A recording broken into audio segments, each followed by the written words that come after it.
Here is a question on general organic chemistry. Read the question carefully and think about the answer. Let us solve it step by step. Let us first understand the key concept here.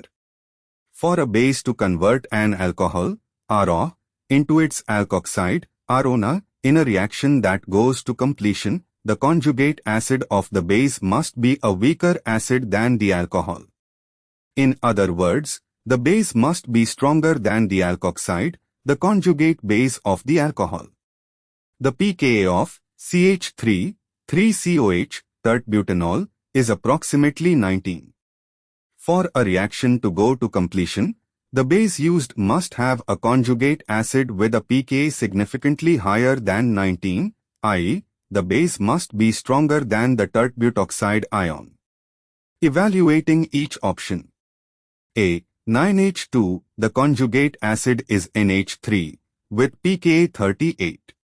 Since 38-19, 9H2 is a strong enough base, and the reaction goes to completion. B. CH3CH2Na, sodium ethide ethyl sodium, i.e., the carbanion of ethane. The conjugate acid is ethane, CH3CH3, with pKa 50. Since 50-19, this base is more than strong enough, and the reaction goes to completion. C. NaOH, the conjugate acid is water, with pKa 15.7.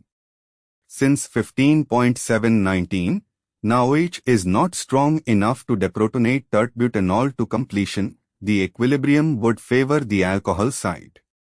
D. CH3CO2Na, sodium acetate. The conjugate acid is acetic acid, with pKa 4.75.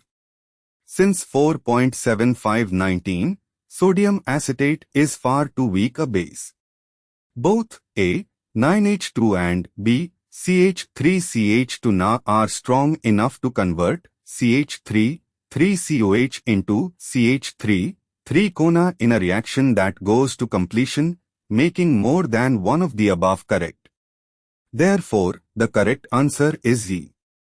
Therefore, the correct answer is option E.